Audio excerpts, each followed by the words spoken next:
Good morning friends, তোমরা কেমন আছো? ঝাল সুজি করবো, একটু বাদাম টাদাম নেই, শুধু আলু পেঁয়াজ দিয়েই করবো। এদিকে ডিম সেদ্ধ বসিয়েছি। আজকে ব্রেকফাস্টে এটাই হবে, আর একটু ঝাল সুজি। তোমাদের দাদাকে সুজি করে দিচ্ছি। আজকে কী কী হবে একটু জানিও, মানে তোমরা ব্রেকফাস্টে কে কী খাচ্ছ।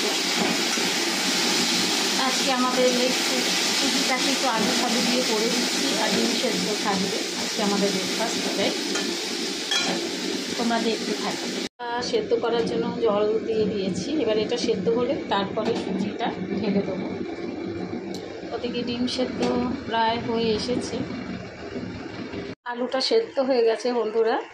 এরপরে এতে সুজি ঢেলে দেবো, তোমরা দেখতে থাকো।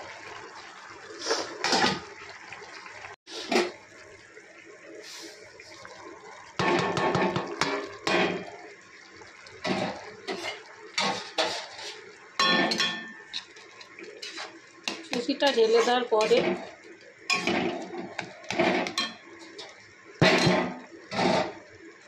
দেখো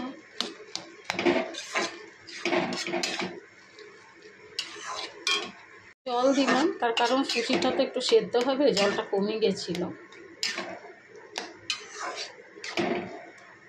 বাদাম দেয়, কারি পাতাও দেয়, কিন্তু তোমরা ভালো মতোই জানো আমার এখানে কিছু গুছোনো নেই, বাড়িতে সব আছে। আমার ঝাল সুজি রেডি। এবার ডিমটা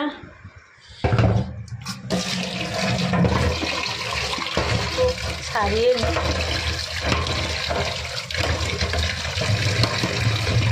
ডিমটা ছাড়িয়ে তারপর তোমার দাদাকে খেতে দেবো। এবার আমি সুজিটা বেড়ে ফেলি, পুরো লেগে গেছে, দেখেছো? মানে আট আট হয়েছে, দেখতে ভালোও লাগছে।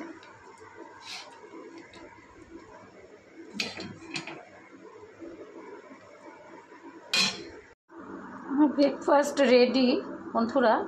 তোমরা কে কে খাবে চলে এসো। তোমরা তো জানোই কীভাবে করতে হয়। প্রথমে ঘি দিয়ে সুজিটা ভেজে নিয়েছি খালি খোলায়, তো রেখে দিয়ে আলুটা দিয়েছি। অনেক রকমের সবজি দিতে হয়, কিন্তু তোমরা জানো আমার কাছে অত সবজি রেডি নেই, তাই আমি তোমার দাদার খাওয়ার মতোই এটাই বানালাম। তো আজকে আমার ব্রেকফাস্টের ব্লগটা তোমাদের কেমন লাগবে জানিও। তো জানোই তো রুগী মানুষ, তার জন্য আমাকে সবসময় ব্যস্ত থাকতে হচ্ছে, তাই তোমাদের পোস্টে আমি যেতে পারছি না। তোমার দাদা আর একটু সুস্থ হয়ে যাক, তোমরা দোয়া করো যেন আমার স্বামী যেন ভালো হয়ে যায়, আমি ভালোভাবে যেন বাড়িতে ফিরতে পারি, আমার দেশের বাড়িতে আবার নতুন করে নিজেদের ব্যস্ততা, নিজেদের সব কিছু আবার যেন তুলে ধরতে পারি তোমাদের সামনে। তো চলো, tata, have a nice day, thank you.